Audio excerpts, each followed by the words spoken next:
नमस्कार, मैं हूं सुबोध कुमार सिंह और आप सब देख रहे हैं मेरा YouTube चैनल संकल्प इकोनॉमिक्स। आप सबों का मेरे YouTube चैनल संकल्प इकोनॉमिक्स में बहुत बहुत स्वागत है। आज आप सबों के लिए जो खास करके क्लास 11 के बच्चे हैं उनके लिए एक नए वीडियो के साथ उपस्थित हूं और इस वीडियो में जो हम आज चर्चा करेंगे वो डेटा के बारे में। आप लोग कहेंगे कि सर डेटा तो आप पहले भी पढ़ा चुके हैं, तो उधर जो मैंने पढ़ाया था डेटा के बारे में, एक्चुअली डेटा कोई छोटा सा कंसेप्ट नहीं है, इसमें बहुत सारी चीज़ें आती है। इसका डेटा मतलब होता क्या है, डेटा को हम कैसे कलेक्ट करते हैं, उसके कलेक्ट करने के क्या मेथड्स हैं, फिर डेटा कितने प्रकार के होते हैं, डेटा के क्या सोर्स हैं। तो इसमें कई तरह की चीज़ें हैं। सबको समझने के लिए कम से कम आपको 3 से 4 वीडियो देखना ही पड़ेगा और हमें भी 3 से 4 वीडियो बनाना पड़ेगा। तो आज हम समझेंगे ये जो आंकड़ा है यानी कि डेटा, ये कितने प्रकार के होते हैं। डेटा के प्रकार के बारे में आज हम लोग स्टडी करेंगे। तो आपको हम बता दें, जो डेटा होता है वो जनरली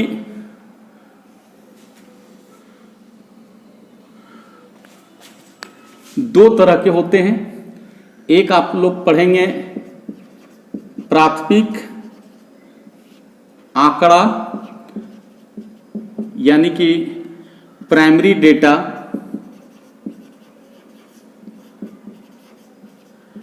और दूसरा जो होगा वो द्वितीयक आंकड़ा, इसको गौण आंकड़ा भी कहते हैं इंग्लिश में, सेकेंडरी डेटा। एक चीज ध्यान दीजिएगा, ये जो प्राइमरी डेटा और सेकेंडरी डेटा हम बता रहे हैं, तो इससे पहले जो मेरा एक वीडियो आया था डेटा को कैसे कलेक्ट करते हैं, जो 2 मेथड्स बताए थे आप लोग को, एक सेंसस मेथड और दूसरा सैंपलिंग मेथड। सेंसस मेथड जिसको कि संगणना विधि कहते हैं, और दूसरा जो था वो सैंपलिंग मेथड यानी कि न्यायदर्श विधि या प्रतिदर्श विधि।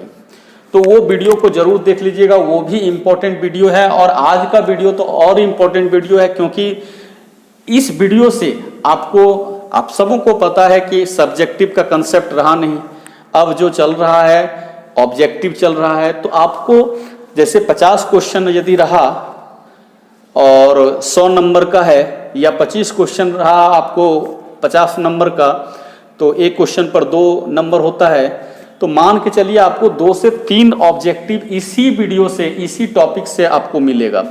तो एक तरह से आपका 5 से 6 नंबर कंप्लीट होने जा रहा है आज के वीडियो में। तो बहुत ध्यान से आप देखेंगे। तो हम बात कर रहे हैं प्राथमिक आंकड़ा और द्वितीयक आंकड़ा, प्राइमरी डेटा और सेकेंडरी डेटा के बारे में। प्राइमरी डेटा और सेकेंडरी डेटा को समझने से पहले एक बार फिर से डेटा क्या होता है उस चीज को समझने की कोशिश कीजिए, और उसके बाद हम उसको फिर कैटेगराइज कर देंगे प्राइमरी और सेकेंडरी डेटा में। इसको समझने से पहले हम आपको एक एग्जाम्पल देना चाहेंगे, उस एग्जाम्पल पर गौर कीजिए। मान लेते हैं कि आप लोगों में से ही कोई एक बंदा एक रिसर्च करना चाह रहा है, एक शोध पत्र तैयार करना चाह रहा है। अब वो किसी भी टॉपिक पे हो सकता है। जिस टॉपिक से संबंधित आप अपना रिसर्च पेपर तैयार कर रहे हैं, आपको उसी क्षेत्र से, उसी सेक्टर से आपको डेटा की जरूरत होगी। तो मान लेते हैं आप में से एक रिसर्चर है, शोधार्थी है, जो कि जम्मू कश्मीर पर शोध करना चाह रहा है। वो भी इस बात को लेकर के कि जैसे जम्मू कश्मीर में जो धारा 370 था, आप लोग सुने होंगे इसके बारे में, बहुत ही चर्चा में रहा। इस धारा 370 को 5 अगस्त 2019 को खत्म कर दिया गया। अब धारा 370 जैसा कोई प्रोविजन नहीं है। ये धारा 370 जम्मू कश्मीर के लोगों को, वहां के मतलब कहिए कि जम्मू कश्मीर को कुछ विशेष अधिकार देता था। और क्या क्या अधिकार देता था इसके बारे में आप लोग जानते होंगे, जैसे कि बाहर के लोग वहाँ शादी विवाह नहीं कर सकते हैं, वहाँ घर नहीं बना सकता है, ज़मीन नहीं खरीद सकता है, वहाँ के किसी तरह के जैसे होता है ना बिहार के लोग झारखंड के लोग बिहार इस तरह से कहीं मूव कर लेते हैं, कुछ भी काम कर लेते हैं, अपना प्रॉपर्टी बना लेते हैं, बहुत तरह का चीज़ तैयार कर लेते हैं। ऐसी कोई व्यवस्था जम्मू कश्मीर में नहीं थी।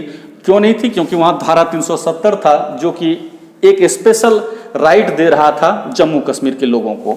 और भी बहुत सारा चीज़ था, कई चीज़, जैसे वहाँ का एक अलग संविधान भी था, भारत से हट करके थोड़ा अलग संविधान था, वो संविधान के हिसाब से वहाँ चलता था, वहाँ का अलग झंडा हुआ करता था। फिर जैसे हमारे यहाँ बहुत तरह होता है, RTI चलता है, आप कहीं से राइट टू इन्फॉर्मेशन के माध्यम से कोई जानकारी जुटा लेते हैं। कोई तरह का कुछ होता है तो वहाँ पर CAG है, CBI है, ये सब एजेंसियाँ हैं सेंट्रल गवर्नमेंट का, जो कि अपना जांच पड़ताल करना शुरू कर देता है और सच को झूठ को जो भी है वो सामने लाता है। जम्मू कश्मीर में ऐसा कुछ नहीं होता था, कितना पैसा जा रहा है, कहाँ कैसे खर्च हो रहा है, कौन इसका फ़ायदा ज़्यादा उठा रहा है, कम उठा रहा है, इसका कोई ऑडिट भी नहीं होता था जम्मू कश्मीर में, क्योंकि वहाँ धारा 370 था। तो खैर वो छोड़िए, ये अच्छा था कि खराब था, हम इस पर अभी नहीं जाना चाहते। आप शोधार्थी हैं, आप में से कोई शोधार्थी है, रिसर्चर है, जो ये चीज़ जानना चाह रहा है कि रियल में जम्मू कश्मीर में 370 हटने से वहाँ के लोगों को फायदा हुआ या घाटा हुआ। तो अब इस चीज़ को आप कैसे पता करेंगे? इस पर आपको एक शोध पत्र तैयार करना है, आपको एक थेसिस सिनॉप्सिस तैयार करना है, एक तरह से एक बुक तैयार करना है। बिना इंफॉर्मेशन का, बिना जानकारी का, बिना साक्ष्य का आप कुछ नहीं लिख पाएंगे। जो आपका मकसद है, जो आप जो शोध करना चाह रहे हैं, उसको आप आगे नहीं बढ़ा पाएंगे, कोई कंक्लूजन पर नहीं पहुंच पाएंगे जब तक कि आपके पास साक्ष्य नहीं हो जाए, इन्फॉर्मेशन नहीं हो जाए। ये जो साक्ष्य की जरूरत पड़ रही है, ये जो इन्फॉर्मेशन की जरूरत पड़ रही है, यही साक्ष्य, यही इन्फॉर्मेशन डेटा है। ये जो लिखते हैं डेटा, यही डेटा है। तो किस प्रकार का साक्ष्य? जैसे आप जाएंगे जम्मू कश्मीर के लोगों से मिलें और वहाँ के लोगों से पूछें कि धारा 370 जो आपका 5 अगस्त 2019 को ख़त्म कर दिया गया, तो इसको ख़त्म करने से आपको फ़ायदा हो रहा है कि घाटा हो रहा है? वो क्या जवाब देता है? अब देखिए, कभी लोग सच्चाई को साइड करके, मतलब हकीकत कुछ है, बोल कुछ देता है, लेकिन फिर भी आप उसके मन स्थिति को रीड कर सकते हैं, उसके हाव भाव को आप पढ़ सकते हैं, और उस हिसाब से फिर आप जब अपना शोध पत्र लिखेंगे तो उसमें उस चीज़ को आप समाहित कर सकते हैं। तो फिर हाव भाव भी उसका देख लेना है, और फिर वो जो बता रहा है कि मान लेते हैं कितने % लोग कह रहा है कि नहीं ये 370 हट जाने से हम लोगों को फ़ायदा हो रहा है, उसको भी नोट करें। कितने % कह रहे हैं कि नहीं ये था वही अच्छा था, उसको भी नोट करें। और कितने % ये कह रहा है कि वो रहे या ना रहे, इससे हम लोगों के ऊपर कोई फर्क नहीं पड़ा, इस चीज़ को भी आप नोट करें। आप वहाँ के विकास कार्यों के बारे में जानकारी लें कि पहले किस प्रकार से काम हो रहा था, अभी कैसे काम हो रहा था, पहले विकास का गति कैसा था, अभी विकास का गति कैसा है।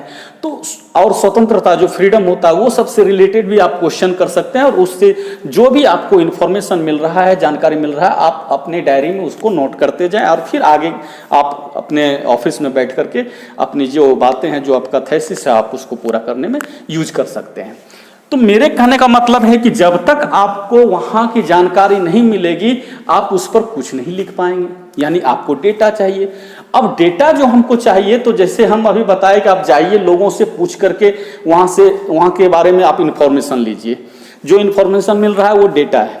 लेकिन ऐसा भी तो हो सकता है कि आप कहीं नहीं जाइए, घर बैठे रहिए और गूगल कर लीजिए, या कोई अच्छी अच्छी किताबें जो अलग अलग बड़े बड़े राइटर जो जम्मू कश्मीर पर लिखे हुए हैं, 370 से संबंधित जो किताबें हैं, आप उसको कहीं से उपलब्ध करा लीजिए, उस किताब को पढ़ लीजिए, उससे भी आपको इन्फॉर्मेशन मिल जाएगा। या आप ऐसा हो सकता है, गूगल से तो कर ही सकते हैं, बहुत सारे मैगजीन आता है, मैगजीन से ये इन्फॉर्मेशन ले सकते हैं। RTI कर सकते हैं, RTI समझ रहे हैं ना, RTI राइट टू इन्फॉर्मेशन, इसका भी इस्तेमाल कर सकते हैं। एक इन्वेलप में या पोस्ट कार्ड में लिख करके आप जो भी इससे रिलेटेड जानकारी हासिल करना चाहते हैं तो वो भी कर सकते हैं। कि जब देखिए ये आपका वहाँ क्या हो रहा है इससे तो पता नहीं चलेगा, लेकिन जो भी सरकार की एजेंसियां हैं और उसके पास जो भी जम्मू कश्मीर से संबंधित रिपोर्ट है, तो आप इसके माध्यम से आप वहाँ से रिपोर्ट यानी वहाँ से आंकड़ा आप जुटा सकते हैं। इन सब का इस्तेमाल कर सकते हैं, अखबार वगैरह देख सकते हैं। सोशल मीडिया का भी इस्तेमाल कर सकते हैं। सोशल मीडिया में बहुत सारा न्यूज जो है होता है, फैक्ट जो होता है वो वायरल होता है, तो ये सब का भी इस्तेमाल कर सकते हैं। तो ये जब आप इस्तेमाल कीजिएगा, इससे जो इन्फॉर्मेशन लीजिएगा, तो इसमें आपको कहीं जाने की जरूरत नहीं पड़ेगी, ना आपको जम्मू कश्मीर जाने की जरूरत पड़ी, ना और कहीं भटकना, आप घर बैठे ये सब काम कर रहे हैं। तो यहां पर जो इन्फॉर्मेशन मिल रहा है, एक तो आप खुद जाकर के इन्फॉर्मेशन जुटा सकते हैं, और दूसरा क्या है कि आप घर बैठे आप लैपटॉप वगैरह निकालें और सब चीज सर्च वगैरह कर लें, यहां से भी आपको इन्फॉर्मेशन मिल जाएगा। तो हम ये बताना चाह रहे हैं कि ये जो आपका इन्फॉर्मेशन, ये जो आंकड़ा है ना, ये इन्फॉर्मेशन है। तो यदि इन्फॉर्मेशन आप खुद से जाकर के कलेक्ट कर रहे हैं, लोगों से मिल करके कलेक्ट कर रहे हैं अपने मकसद के लिए, तो वो जो इन्फॉर्मेशन होगा, वो जो आंकड़ा होगा, डेटा होगा, वो कहलाएगा आपका प्राइमरी डेटा। क्लियर? और कहीं नहीं जाते हैं, आप घर बैठे गूगल करके अपने सिस्टम पर बैठ करके सब चीज सर्च कर लेते हैं, या किताबें निकाल करके काम कर लेते हैं, मैगजीन से काम कर लेते हैं, अखबारों से काम कर लेते हैं, और वो जो बोले कि RTI करके इन्फॉर्मेशन ले लेते हैं। तो ये सब जो घर बैठे आप कर रहे हैं, तो वो क्या है कि RTI भी किए, जो इन्फॉर्मेशन मिला वो तो कोई और उस इन्फॉर्मेशन को कलेक्ट किया था और उसका और मकसद होगा, लेकिन आप उसी के इन्फॉर्मेशन को अपने मकसद में भी इस्तेमाल करना चाह रहे हैं। तो ये क्या हो गया, किसी दूसरे का डेटा आप ले रहे हैं। तो दूसरे का जो डेटा ले रहे हैं, यानी किताबों से, अखबार से, आप न्यूज देख करके जो डेटा लेते हैं, गूगल पर जो डेटा लेते हैं, तो वो सब डेटा क्या कहलाएगा, सेकेंडरी डेटा कहलाएगा। क्लियर? यहां तक में कोई दिक्कत? अब इसमें लिखेंगे क्या, वो देखिए।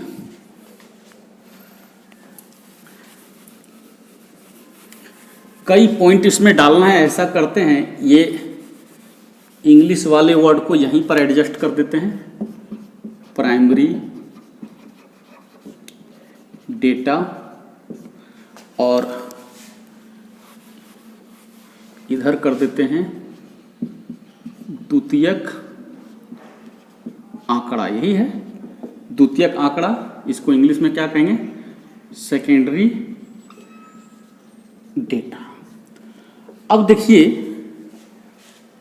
हम जो प्राथमिक आंकड़ा के बारे में बात किए कि जो अनुसंधान करता है, आप में से जो अनुसंधान करता है, जो रिसर्च कर रहा है जम्मू कश्मीर पर कि 370 सही है कि गलत है, इससे संबंधित जो डेटा जुगाड़ कर रहा है, जो इन्फॉर्मेशन जुगाड़ कर रहा है, तो उसमें क्या होगा, आप लिख सकते हैं। इसमें जो पहला पॉइंट लिखेंगे, इसका एक तरह से डेफिनेशन लिखेंगे, वैसे आंकड़े ध्यान देंगे, यानी इंफॉर्मेशन जिसे अनुसंधान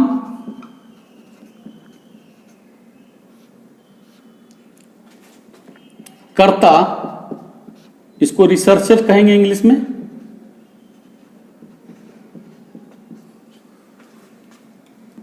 अपने किसी खास या विशेष उद्देश्य की पूर्ति हेतु स्वयं एकत्रित करता हो,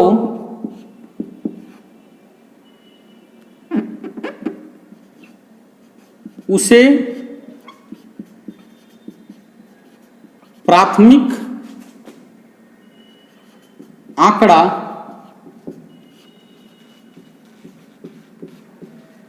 कहते हैं। नोट करेंगे, ध्यान देंगे, वैसे आंकड़े जिसे अनुसंधान करता अपने किसी खास उद्देश्य की पूर्ति हेतु, उसका उद्देश्य क्या है, मान लेते हैं जो एग्जांपल दे रहे थे 370 के बारे में, तो 370 पर अपना एक शोध पत्र तैयार कर रहा है, तो उसके लिए जो डेटा चाहिए वो अगर खुद से एकत्रित कर रहा है, पहले से वो डेटा कहीं उपलब्ध नहीं था, वो खुद जा करके जम्मू कश्मीर लोगों से मिल करके स्पॉट पर जा करके इंफॉर्मेशन कलेक्ट कर रहा है, तो वो जो इंफॉर्मेशन है, यानी कि आंकड़ा जो है, वो क्या कहलाएगा, प्राथमिक आंकड़ा कहलाएगा। लेकिन इधर जो लिखेंगे, तो इधर हम क्या लिख सकते हैं, इधर लिख सकते हैं वैसे आंकड़े जिसे किसी अन्य द्वारा पहले से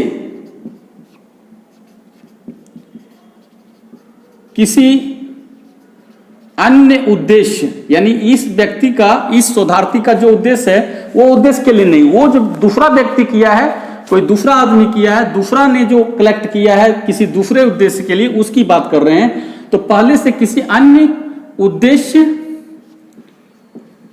के लिए ध्यान देंगे, वैसे आंकड़े जिसे किसी अन्य द्वारा पहले से किसी अन्य उद्देश्य के लिए एकत्रित किया हुआ हो, उसे द्वितीयक आंकड़ा या आंकड़े कहते हैं। वैसे आंकड़े जिसे किसी अन्य द्वारा पहले से किसी अन्य उद्देश्य के लिए एकत्रित किया हुआ हो, उसे क्या कहेंगे? द्वितीयक आंकड़ा कहेंगे। अब देखो, ये दोनों जो डेफिनेशन आपको दिखा कि अनुसंधानकर्ता, रिसर्चर खुद से डेटा कलेक्ट कर रहा है, वो प्राथमिक डेटा है, प्राइमरी डेटा है, और यहां पर क्या है कि कोई और आदमी पहले से ही अपने किसी और उद्देश्य से पहले से कलेक्ट किए हुए है, तो वो सेकेंडरी डेटा है। किसके लिए? इस अनुसंधानकर्ता के लिए। अपने से एकत्रित किए तो वो प्राइमरी है, और दूसरे के द्वारा किया हुआ है तो वो सेकेंडरी है। इतना तक क्लियर है? अब हम थोड़ा सा देखेंगे डिफरेंस में। इसका भी कुछ मेरिट्स है, लेकिन जो इसका मेरिट्स है वो इसका डिमेरिट्स होगा, और जो इसका मेरिट्स होगा वो इसका डिमेरिट्स होगा। पहले देखेंगे इसका मेरिट क्या हो सकता है, जो प्राइमरी डेटा है। तो प्राइमरी डेटा का जो पहला मेरिट हम लें, यहां पर हम लिख देते हैं एक तरह से मेरिट्स। ये क्या लिख रहे हैं? मेरिट्स। मेरिट्स को क्या कहेंगे हिंदी में? गुण। इसका जो पहला गुण लेंगे, एक करके चलते हैं। ऐसे आंकड़े, यानी कि प्राइमरी का बात कर रहे हैं, ऐसे आंकड़े मौलिक, इंग्लिश में क्या कहेंगे? फंडामेंटल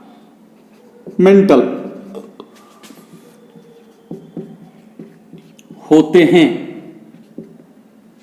देखिए, ये जो है ना प्राइमरी डेटा जो है वो मौलिक होता है, क्योंकि ये आपका है, ये आंकड़ा किसी और के पास नहीं है। आपने जाकर के जो रीड किया, आपने जो लोगों की मन स्थिति को रीड किया और जो अपने कॉपी में नोटिस किया, हालांकि ये क्वांटिटिव नहीं है। ये एक चीज ध्यान देना है कि डेटा हमेशा क्वालिटिव की बात की करती है, लेकिन एक बात है कि जो भी क्वालिटेटिव डेटा होता है हम उसको क्वांटिटिव डेटा में कन्वर्ट कर सकते हैं। और कैसे कर सकते हैं तो फिर ये एक अलग बात हो जाती है, बाद में कभी जरूरत पड़ेगा तो उस पर बात करेंगे।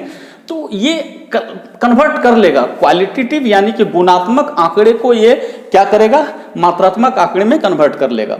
लेकिन फिर भी इसने लोगों से पूछा, क्या 370 आपको अच्छा लग रहा था? लोगों ने जवाब दिया हाँ बिल्कुल अच्छा था। तो वो जो नोट किया, तो ये जो नोट कर रहा है तो ये इसके पास है, ये इंफॉर्मेशन किसी और के पास है ही नहीं। इसलिए हम कह रहे हैं कि ये क्या है? मौलिक है। इसमें किसी तरह की अशुद्धता की बात नहीं हो रही है, समझे ना? इम्प्योरिटी की इसमें कोई बात नहीं हो रही है। तो ये बिल्कुल मौलिक है, फंडामेंटल है। लेकिन इधर वाला जो बात करेंगे, देखिए ये जो मेरिट है, जस्ट इधर क्या हो जाएगा? डिमेरिट्स हो जाएगा।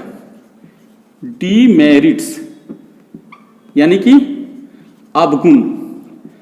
तो इसका पहला जो अवगुण होगा वो क्या होगा? यह मौलिक नहीं होता है, यानी कि फंडामेंटल नहीं होता है। क्यों नहीं मौलिक होता है? क्योंकि ये तो सबके पास है। आपने पढ़ा, जैसे किसी बुक में ही है या किसी मैगजीन में ही है या गूगल पर ही है वो ये डेटा, तो वो तो हर व्यक्ति के पास है। जो हर व्यक्ति के पास है वो मौलिक कहां रहा? और उसमें कहीं ना कहीं इम्प्योरिटी की भी बात होगी, अशुद्धता की भी बात होगी। क्या गलत है क्या सही है आप नहीं बता सकते हैं, क्योंकि आप वहां पर थे नहीं। लेकिन ये आप खुद से किए हैं, तो कितना सही है कितना गलत है ये आपको पता है। इसलिए ये मौलिक है और ये मौलिक नहीं है। दूसरा गुण इसका क्या होगा?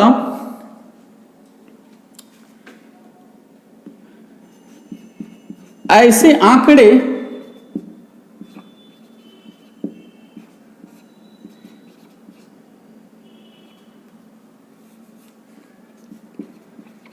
विश्वसनीय होते हैं। विश्वसनीय, विश्वसनीय मतलब विश्वास करने लायक, रिलायबल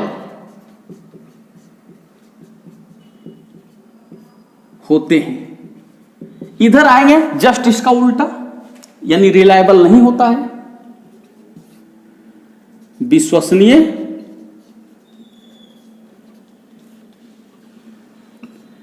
नहीं होता है। तीसरा क्या लिख सकते हैं इसके बारे में, ऐसे आंकड़ों से प्राप्त निष्कर्ष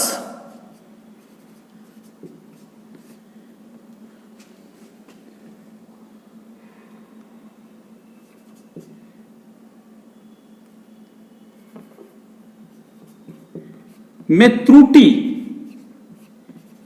की संभावना, त्रुटि को इंग्लिश में कहेंगे एरर, और एक तरह से त्रुटि को आप भ्रामक भी कह सकते हैं, भ्रामकता,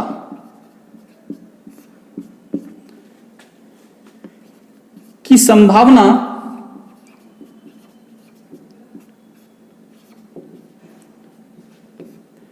बहुत कम होता है। यानी कि आप जो निष्कर्ष निकालिएगा कि रियल में ये अच्छा था कि खराब था, 370 वहां होना चाहिए कि नहीं होना चाहिए, या और भी किसी टॉपिक पर जो आप अपना सिनॉप्सिस थीसिस तैयार कर रहे हैं, तो वो जो लास्ट में कंक्लूजन जो आएगा सही है कि गलत है, तो उसमें जो त्रुटि आने का डर जो रहता है, भ्रामकता, जो गलतफहमी का जो बात आता है, तो इसमें कम रहेगा, क्योंकि ये आपका खुद से किया हुआ है, तो कहाँ सही है गलत है ये सब चीज आप खुद से ऑब्जर्व कर रहे हैं।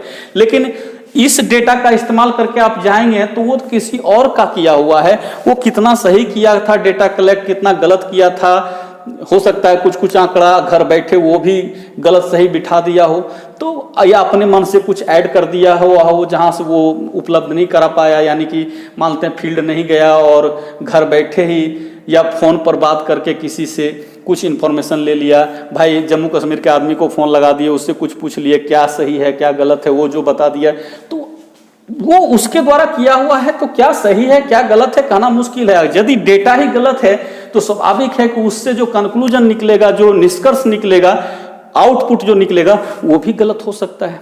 लेकिन यहाँ पर तो डेटा शुद्ध है ना, हम खुद से किए हैं, हमको विश्वास है, तो इसमें गलतफहमी भी कम रहेगा, यानी कि भ्रामकता इसमें नहीं आएगा। लेकिन इसमें भ्रामकता आएगा, इसमें लिखेंगे हम कि इसमें त्रुटि यानी कि एरर यानी कि भ्रामकता की संभावना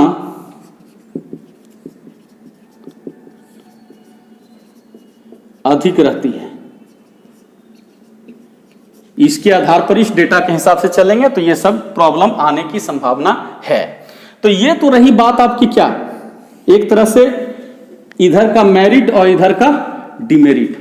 लेकिन आगे हम आप क्या बात करना चाह रहे हैं कि इसका भी कुछ मेरिट होगा, लेकिन जो इसका मेरिट होगा वो इसका डिमेरिट होगा। तो क्या इसका डिमेरिट है? इसका मेरिट तो आप देख लिए 3 ठो, इसका डिमेरिट क्या हो सकता है? डीमेरिट्स यानी कि एक तरह से अवगुण यानी कि दोष।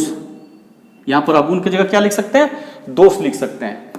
ये दिख रहा है कि नहीं दिख रहा है, आप लोग इसको सुन लीजिए, साउंड के हिसाब से काम कर लीजिएगा। यहां क्या लिखे हैं? डिमेरिट्स यानी कि अवगुण। तो इसका जो पहला अवगुण है क्या है कि जैसे मान लेते हैं आप प्राइमरी डेटा का ही सहारा लेना चाहते हैं, यानी खुद से डेटा कलेक्ट करना चाहते हैं, लेकिन एक चीज सोच के देखिए कि जम्मू कश्मीर जैसे इतने बड़े राज्य में जाकर के लोगों से मिलेंगे और उससे सवाल पूछेंगे, वो जो जवाब देगा उसको फिर आप नोट करेंगे, तब जाकर के आप अपना लेखनी जो है, जो शोध पत्र है, उसको आगे बढ़ाएंगे।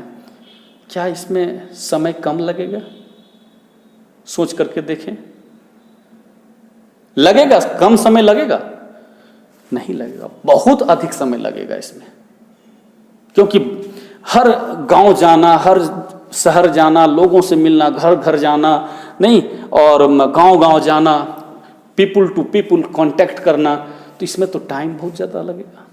और जहाँ ज़्यादा टाइम लग रहा है तो उसका मतलब है कि वहाँ पर आपको पैसे भी ज़्यादा खर्च होंगे। नहीं बाइक का सहारा ले रहे हैं या कार का सहारा ले रहे हैं, फिर होटल में रुक करके आपको काम करना होगा तो होटल का चार्ज लगेगा, खाना पीना, मतलब बहुत सारे खर्च भी इसमें आएंगे, तो पैसा भी ज़्यादा लगेगा, यानी खर्चा ज़्यादा आएगा, समय भी ज़्यादा लगेगा, और परेशानी भी है, कठिनाइयाँ हैं इसमें इस डेटा को लेने में। लेकिन आप इस डेटा को छोड़ करके इस डेटा का इस्तेमाल कीजिए अपने थीसिस में, आपको परेशानी जो आपका है वो घट जाएगा, टाइम भी कम लगेगा, और मनी जो है यानी पैसे भी खर्च कम होंगे। कैसे?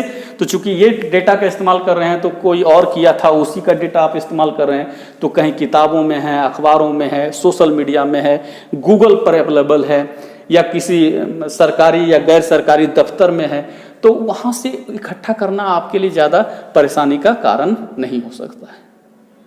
पैसे भी बचेंगे इसमें, समय भी कम लगेगा, कठिनाइयाँ भी कम होगी। क्या करेंगे? बैठेंगे गूगल कर लेंगे, इसमें कहाँ समय लगा ज़्यादा। लेकिन जो गूगल से आपको जो मैटर मिल गया, यही मैटर आप जाकर के लोगों से कलेक्ट करने जाइएगा तो उसमें तो समय अब ज़्यादा लगेगा, कई गुना ज़्यादा टाइम लगेगा। गूगल में क्या है, आप जो नेट खर्च है तो क्या करते हैं, 399 या 499 का पैक डलवाते हैं, कई महीना उसका इस्तेमाल करते हैं, उसका तो आपको, हमको लगता है एक दिन ठहरने का भी पैसा नहीं उतना में होगा। वो 399 या 499 रुपये में आप कहिएगा एक दिन हम ठहर जाएंगे जम्मू कश्मीर में किसी होटल में, तो पॉसिबल नहीं है।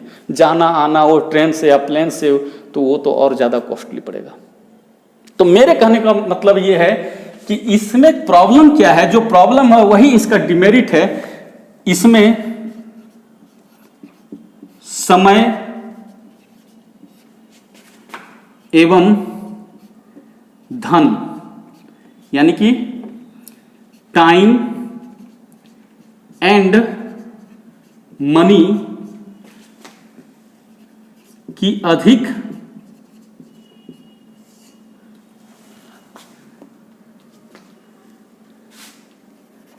आवश्यकता पड़ती है। लेकिन यही डिमेरिट इधर क्या बन जाएगा, मेरिट बन जाएगा। यानी कि इधर हम बात कर रहे हैं अब किसका, मेरिट्स का बात कर रहे हैं, यानी कि इसके गुण का।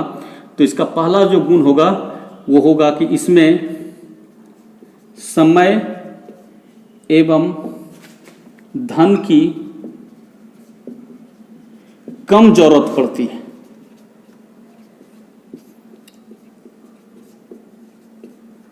समय भी कम लगेगा और पैसा भी कम लगेगा।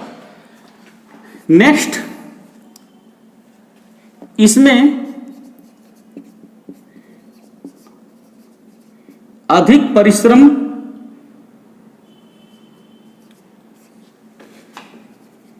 की जरूरत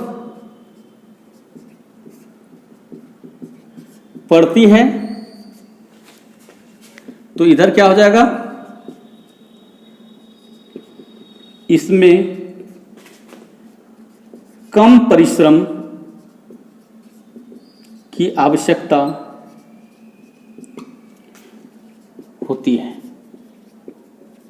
तो इस तरह से, हालांकि यहां पर टाइम और जो समय और धन है, टाइम एंड मनी है, इसको अलग अलग करके एक पॉइंट और बढ़ा सकते थे, तो वो करने की कोई जरूरत नहीं है। तो हमको लगता है कि अब आप बहुत हद तक समझ गए होंगे कि ये आंकड़ा क्या है और ये आंकड़ा क्या है। यदि आंकड़े को आप खुद से जाकर के कलेक्ट कर रहे हैं तो वो प्राइमरी डेटा कहलाएगा, प्राथमिक आंकड़ा कहलाएगा, और किसी दूसरे का डेटा इस्तेमाल कर रहे हैं तो वो सेकेंडरी डेटा होगा। लेकिन इस डेटा में आपको जो इसका मेरिट्स बताए थे कि ये ज़्यादा मौलिक होगा, ये ज़्यादा विश्वसनीय होगा, रिलायबल होगा, विश्वसनीयता इसमें ज़्यादा होगा, लोग आप ज़्यादा इसमें विश्वास कर सकते हैं, और इससे जो रिजल्ट मिलेगा उसमें त्रुटि की संभावना ना के बराबर होगा, भ्रामकता किसी की बात नहीं होगी। लेकिन जस्ट इसका उल्टा ये सब इसमें देखने को मिलेगा। और फिर इसमें एक और क्या बताए, डिमेरिट बताए कि डिमेरिट इसमें क्या है कि इस प्रोसेस में जाते हैं, ये डेटा का इस्तेमाल अपने लेखनी में, शोध पत्र में करते हैं, तो इसमें आपको समय और धन यानी टाइम एंड मनी ज़्यादा लगेगा। साथ ही साथ इसमें कठिनाइयाँ भी अधिक आएगी, लेकिन इसका उल्टा, इसमें टाइम भी कम लगेगा, मनी भी कम लगेगा और कठिनाइयाँ भी कम आएगी, मेहनत भी, आपको हार्ड वर्क की जरूरत इसमें नहीं पड़ेगी। क्लियर? आगे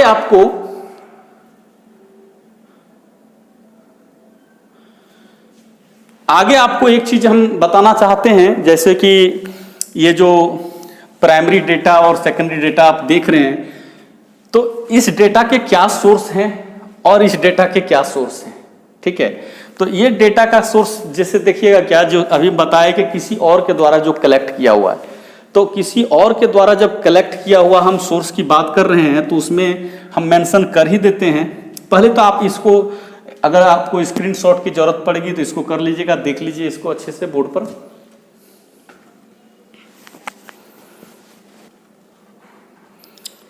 चलिए, आप लोग देख लिए होंगे, आप इसको थोड़ा मिटाते हैं।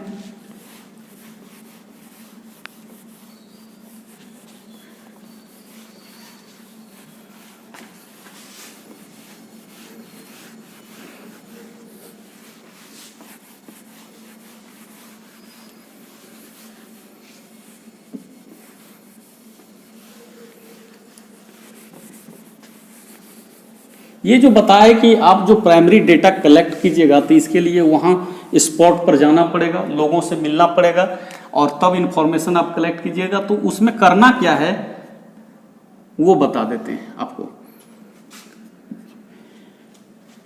एक है कि प्रत्यक्ष निरीक्षण कर सकते हैं आप,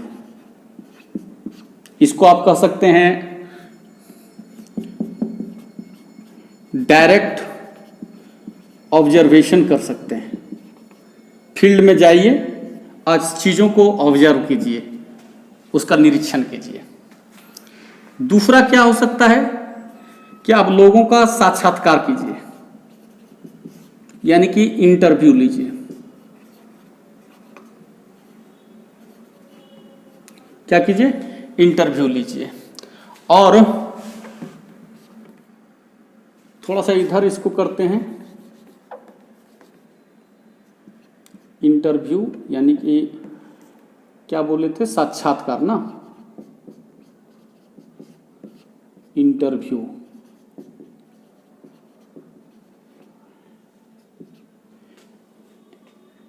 सारणी आप तैयार कर सकते हैं, एक सूची बना लीजिए, यानी कि एक तरह से टेबल या शेड्यूल ये तैयार कर लीजिए। और प्रश्नावली वगैरह भी तैयार कर सकते हैं। ये सब चीज़, कई चीज़ है, हम 3 यहाँ पर मेंशन कर रहे हैं। ये करिए, डायरेक्ट जाकर के ऑब्जर्व कीजिए, इससे भी आपको बहुत सारा चीज़ आंकड़ा मिल जाएगा। लोगों का इंटरव्यू कीजिए, लोग जो बताएंगे उससे भी कुछ आपको मिल जाएगा। और साथ ही साथ आप एक टेबल बना लीजिए, जो जो चीज़ आता है उसको आप टेबल में डालते जाइए। एक सूची तैयार कर लिए हैं, उसमें वो सब चीज़ों को आप डालते जाइए। इसमें क्या करना है, सेकेंडरी डेटा की जब जरूरत पड़ेगा तो देखिए, एक आप प्रकाशित होता है, प्रकाशित हम स्रोत लिखते हैं, प्रकाशित स्रोत, इसको कह सकते हैं पब्लिश्ड सोर्स। और दूसरा क्या होता है, अप्रकाशित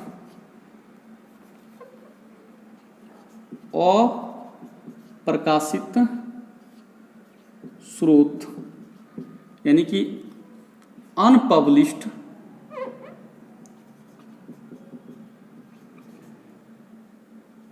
सोर्स। अब रही बात कि जो प्रकाशित स्रोत है, इसमें क्या क्या आएगा वो देखिए। प्रकाशित में क्या क्या आएगा, तो प्रकाशित में एक चीज करना है क्या, इसमें कई आपको मिलेगा अंतरराष्ट्रीय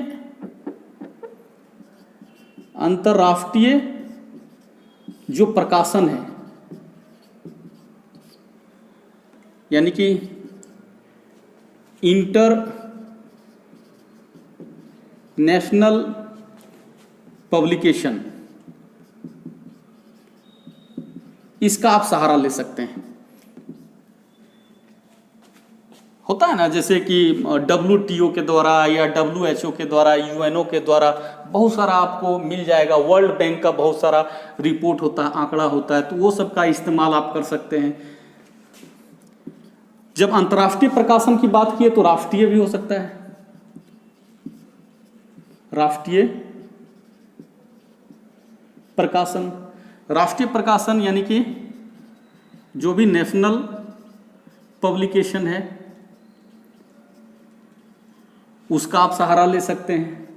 इसके अलावे सरकारी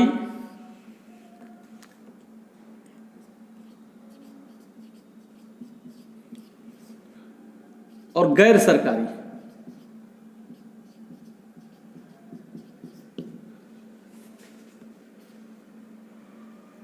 यानी कि government and non government publication, प्रकाशन यहां लिख देते हैं। सरकारी और गैर सरकारी जो प्रकाशन है यानी government and non government publication, उसका भी इस्तेमाल कर सकते हैं। तो ये तो हो गया कि प्रकाशित स्रोत है, अंतर्राष्ट्रीय प्रकाशन हो, राष्ट्रीय प्रकाशन हो, सरकारी या गैर सरकारी प्रकाशन है, तो ये सब क्या है, प्रकाशित स्रोत है, यानी ये पब्लिश्ड है। ये आपको कहीं भी मिल जाएगा, गूगल भी कीजिएगा तो ये सब इंफॉर्मेशन आपको मिल जाएगा। ये सब मैगजीन में मिल जाएगा, किताबों में मिल जाएगा, नहीं अखबारों में मिल जाएगा। तो ये सब रिपोर्ट, जैसे WTO का कोई भी रिपोर्ट आता है या वर्ल्ड बैंक का कोई रिपोर्ट आता है कि भारत में गरीबी का दर, गरीबी कितना है, बेरोजगारी कितना है, विकास दर क्या है, रोजगार के अवसर बढ़ रहे हैं कि घट रहे हैं, इस तरह का जो आंकड़ा आता है, रिपोर्ट जो आता है, तो सब प्रकाशित है। यानी कि वो आपको किताबों में, अखबारों में, टीवी चैनलों पर, सोशल मीडिया में, गूगल पर सब जगह मिल जाएगा। वो सब पब्लिक के बीच में आ चुका है, पब्लिश्ड हो चुका है। लेकिन कुछ अप्रकाशित स्रोत होते हैं जो कि है, कोई कोई संस्था में वो पड़ा हुआ है, वो पब्लिक में नहीं आया, आपको जरूरत पड़ता तो वो संस्था में जाइए और वो आप कलेक्ट कर लीजिए। तो अप्रकाशित स्रोत में जब हम आएंगे, अप्रकाशित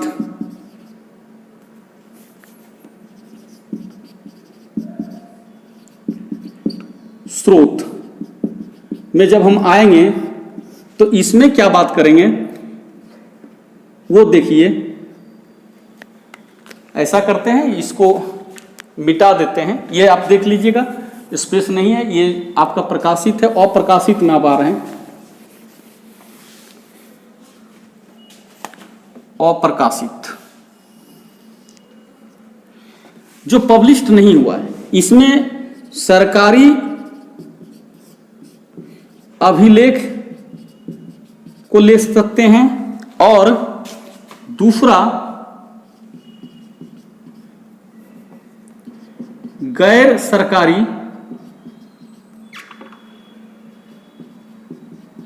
अभिलेख, ठीक है। या सरकारी अभिलेख में क्या क्या चीज आएगा, तो जैसे कोई स्कूल आप चले गए और स्कूल से कोई रिपोर्ट लेना है, तो जो प्रिंसिपल होगा तो उसके पास रजिस्टर होता है ना, उसके रजिस्टर में कई चीज, डायरी जो होता है प्रिंसिपल का, वो समय कई रिपोर्ट रहता है। जैसे कि कितने बच्चे स्कूल आते हैं, कितने नहीं आते हैं, अटेंडेंस बना हुआ रहता है, किसको पोशाक मिला, किसको नहीं मिला, किसको साइकिल मिला, किसको नहीं मिला। तो वो सब चीज जो है सरकारी जो स्कूल है तो वहाँ के रजिस्टर में या डायरी में वो सब क्या रहता है, उपलब्ध रहता है। तो हो सकता है वो आप जाकर के डेटा वहाँ से उठा लीजिए, लेकिन वो पब्लिश्ड नहीं है, वो पब्लिक के बीच में नहीं आया है, स्कूल में पड़ा हुआ है, आप उसका इस्तेमाल केवल कर लिए। उसी तरह गैर सरकारी अभिलेख भी होता है, जैसे कि कुछ NGO वगैरह होता है, तो NGO के पास भी कुछ ऐसे रिपोर्ट होते हैं जो अभी तक पब्लिश्ड नहीं हुआ है, लेकिन उसके पास पड़ा हुआ है। तो वो रिपोर्ट जो होगा या जो इंफॉर्मेशन उसके पास है, वो इंफॉर्मेशन क्या कहलाएगा, एक तरह से अप्रकाशित स्रोत के अंतर्गत आएगा। यानी है तो डेटा ही, लेकिन किस में आएगा, अप्रकाशित स्रोत में आएगा। तो इस तरह से द्वितीयक आंकड़े के प्रकाशित स्रोत क्या है वो देख लेना है आपको, और अप्रकाशित स्रोत क्या है वो देख लेना है। और प्राथमिक डेटा जब कलेक्ट करने जाते हैं तो इसमें कैसे प्रत्यक्ष निरीक्षण करेंगे, साक्षात करेंगे, सारणी करेंगे, वो देख लेना है। लेकिन इसी में जब हम कलेक्शन करने जाते हैं प्राइमरी डेटा का, तो दो चीज का इस्तेमाल करते हैं। एक तरह से मेथड, इधर जब आएंगे इसका मेथड देखेंगे कि कैसे इसको कलेक्ट करेंगे। मेथड यानी कि एक तरह से विधि। तो वो विधि क्या होगा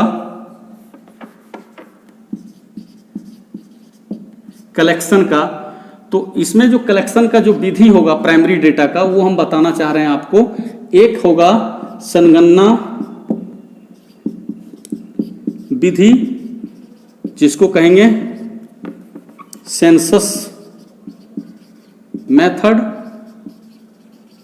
और दूसरा जो होगा वो क्या कहलाएगा प्रतिदर्श विधि, न्यायदर्श भी कहते हैं इसको कहेंगे सैंपलिंग मेथड।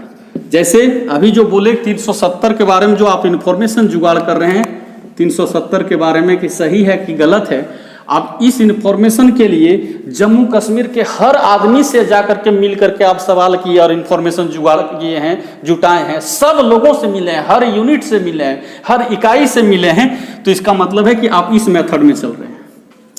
लेकिन आप ऐसा भी कर सकते हैं कि जैसे किसी इलाके में गए, जो 10 आदमी दिख गया, उस 10 आदमी से ही केवल पूछे, जबकि उस इलाके में हजारों आदमी होगा, लेकिन आप हजारों आदमी से नहीं मिले, 10 आदमी से बात किए केवल। अब उस 10 आदमी में किसने क्या कहा वो इन्फॉर्मेशन ले लिए। फिर दूसरे इलाके चले गए, वहां से भी 10 आदमी को उठा लिए, उससे जो कुछ इन्फॉर्मेशन ले लिए।